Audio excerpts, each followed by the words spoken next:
Hello বন্ধুরা, good morning সবাইকে। তোমরা সবাই কেমন আছো? আমি অবশ্যই ভালো আছি বলেই কিন্তু আজ বেরিয়ে পড়েছি ঘুরতে যাওয়ার উদ্দেশ্যে। আজকে আমাদের গন্তব্যস্থল হচ্ছে গাজলডোবা। গাজলডোবার নামটা তোমরা সবাই শুনেছো।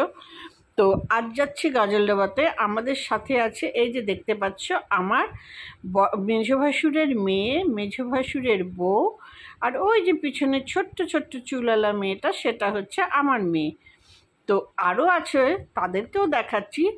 এপাশে আছে এই যে হলুদ চুড়িদার পরা আমার ননাস।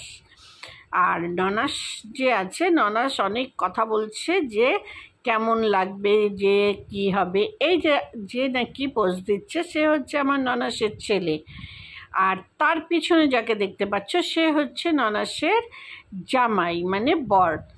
এবার আমরা চলে যাচ্ছি গজলডোবা। গজলডোবা প্রায় এসে গেছি। গজলডোবা বাজারটার ওখানে আমাদের গাড়ি রেখে এবার ভিতরে ঢুকে গেলাম। ভিতরে ঢুকে সবাই একটু হাত পা ঝেড়ে ঠেড়ে নিচ্ছে। এদিকে ননাস আর ননাসের হাজবেন্ড মিলে পোজ দিচ্ছে, তারা কিছু ফটো তুলে নিল। আর এদিকে আমি ভাবলাম, আমি কেন বাদ পড়ি, আমিও একটু ফটো তুলে নিই। তা আমিও একটু ফটো তুলে নিলাম। আমি একটু পোজ দিচ্ছি, একটু র্যাম্পে হেঁটে নিচ্ছি, এগুলো করে ঠোরে তারপর আমি এদিকে চলে এলাম। এবার আমার তো এত কিছু করার পর খিদে পাওয়ারই কথা, বলো, খিদে পেয়ে গেছে। ফার্স্ট শুরু করলাম চিংড়ি চপ দিয়ে। চিংড়ি চপটা অসাধারণ ছিল। আর এটা যে দেখতে পাচ্ছ, এটা হচ্ছে চিংড়ির চাট। এখানের স্পেশাল খাবার হচ্ছে চিংড়ি চপ, চিংড়ি চাট। তো যাই হোক, চিংড়ি চপ খেয়ে তারপরে চিংড়ি চাট খেলাম। এবার আমি গজলডোবার যে তিস্তা ক্যানেলের লক গেটটার কাছে চলে গেলাম। যেই গেটগুলো বন্ধ ছিল সেগুলো আর তোমাদেরকে দেখালাম না, কারণ ওখানে দেখানোর মতো কিছু না, স্থির জল ছিল। আর যেই গেটগুলো খোলা ছিল, কিসের জলের স্রোত!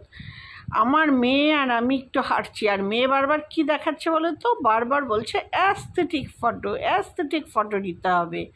তো যাই হোক, আমরা একটু ওখানটায় হেঁটে দেখে এবার আমরা যাচ্ছি কোথায় যাচ্ছি, কিন্তু আমরা তিস্তা গজলডোবারই যে একটা আলাদা পেছন দিকে ভোরের আলো টুরিস্ট স্পট করেছে, সেই জায়গাটায় আমরা যাচ্ছি।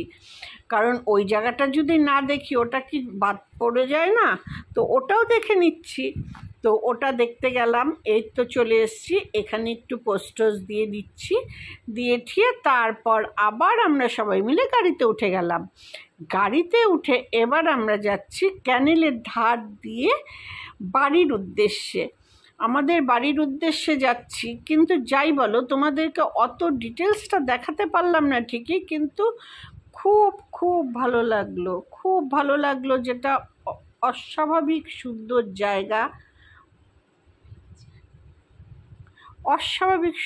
জায়গা।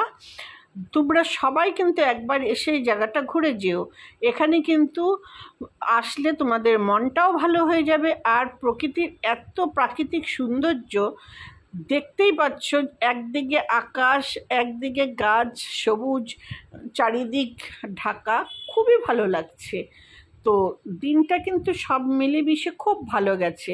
তোমাদের কেমন লাগলো তোমরাও কিন্তু জানাবে। তোমাদের যদি ভালো লাগে, আমার ভালো লাগাটা আরও দ্বিগুণ বেড়ে উঠবে। আর ভিডিওটা কিন্তু কেউ স্কিপ করো না, পুরোটা ভিডিও দেখো।